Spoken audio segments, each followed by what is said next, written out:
Bay, Banyan Tree, Manila Bay residents. So hopefully you enjoy this night and join us more for this very exciting thing. Cheers to all. Cheers! Banyan Tree Residences, Manila Bay. First ever property of Banyan Tree in the Philippines. And congratulations on the partnership of TransAsia Construction Development Corporation and Banyan Tree Group from Singapore.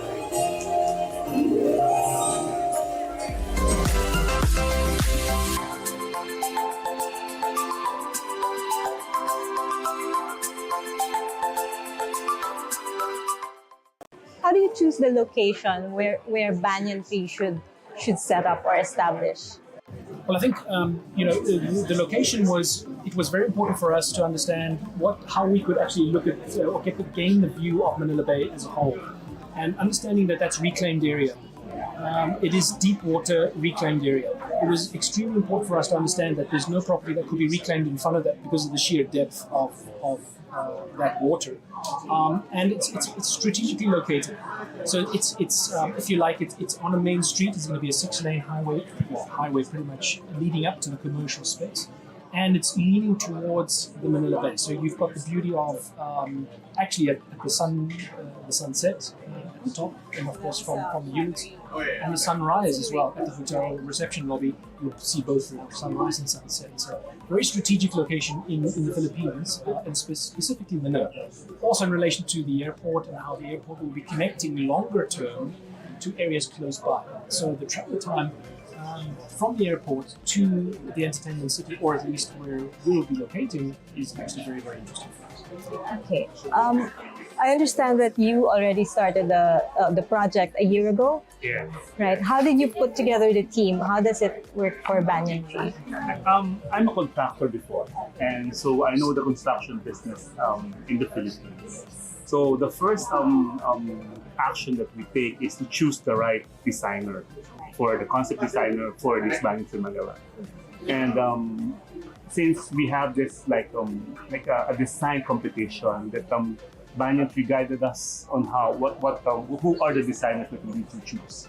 Amongst the top designers and the well-known designers, BE plus H was the one who was given the chance, or the most, I think, competitive and luxurious design that they have.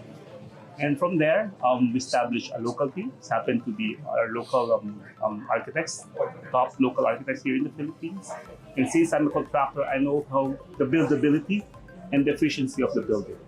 So coming from that, it's easy to put together and to make things happen. But again, to have that, we need a brand. That's why we chose Banyan Tree to have a brand, because from a contractor to a developer, it's not easy. That's why we chose a brand that better suits us to be the developer, and something that's unique in the Philippines. That's why we chose that.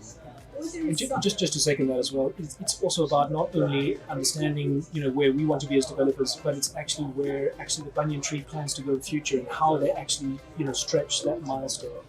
That one of the key elements is Earth Check. I don't know if you've heard about Earth Check, but it is really working in that sort of environment, leveling up all of the capabilities of what we as developers could provide, but what Banyan Tree does provide, and how they plan to provide in the future.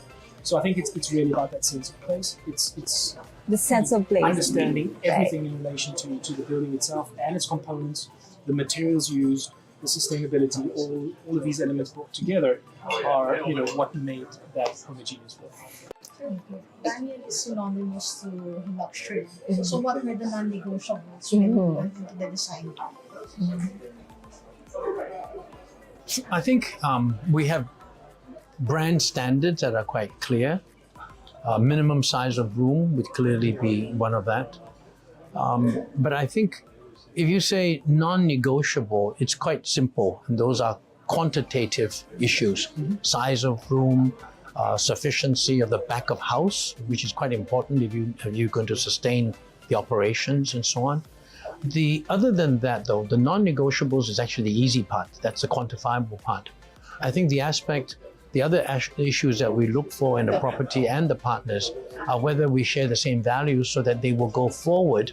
And for example, would they share our concern that all stakeholders in a business include not just shareholders, but also the associates. We don't even call them employees, they're associates in the company.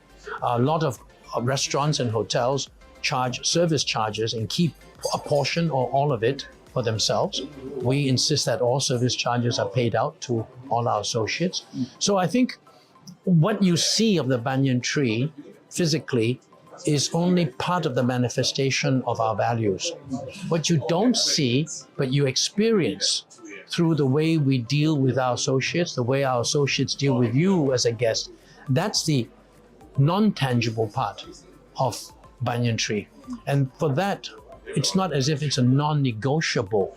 It's because the soft part, as opposed to the hard part of banyan tree's uniqueness, the soft part is only something you can attain together with your partners. And if the owners of a project and the operators of a project don't share the same values, you can have the most legally stringent hotel management agreement, but the guest will feel that it's a cold place. And that's the part about what we do. Just a follow-up question. When you speak of our Banyan Tree brand, it evokes immediately luxury. What other emotions would you like to stoke on the guests once they come in? Or the We have never actually used the word luxury as one of our core brand values. It's luxury simply because it's more expensive.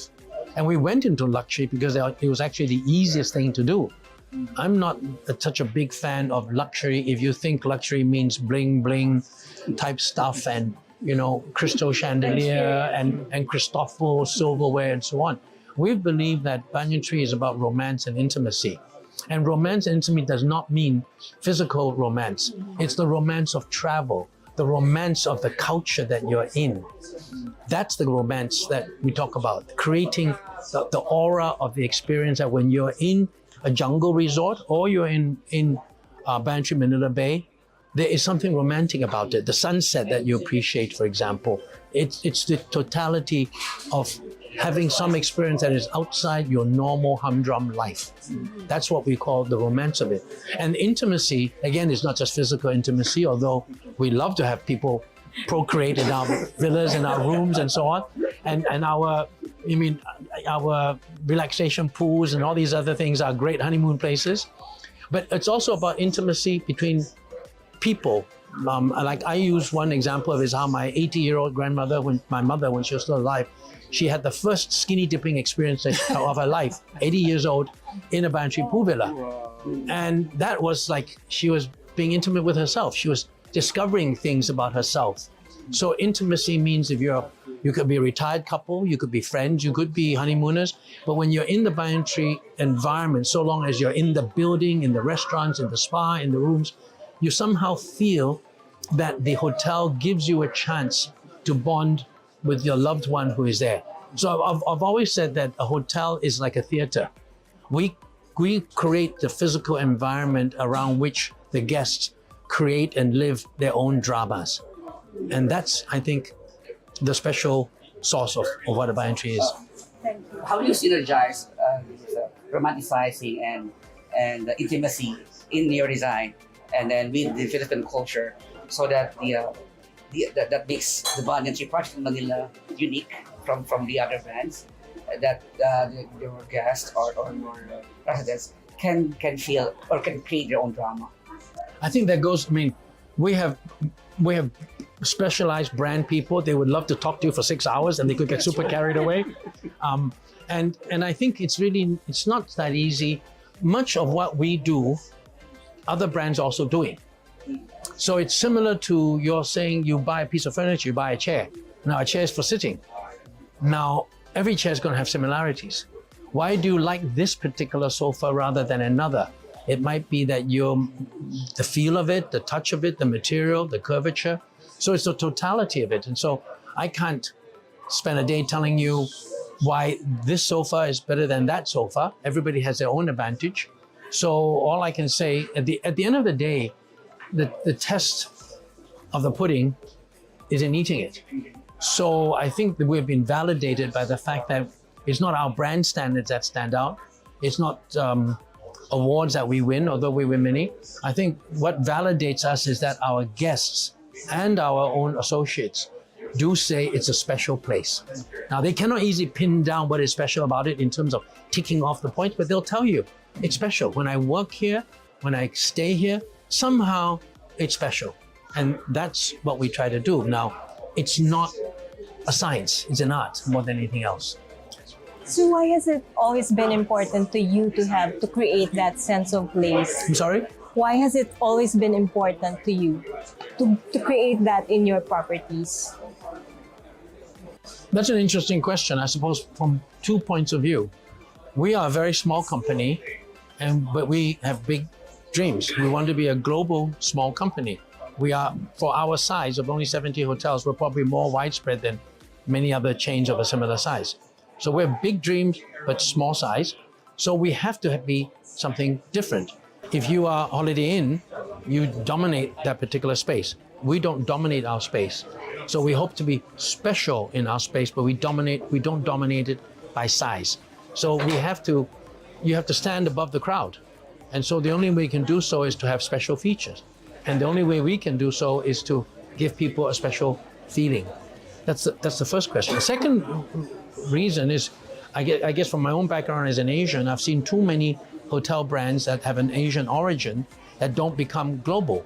Whether they're Japanese brands early on in the 80s or Chinese brands, they don't become global.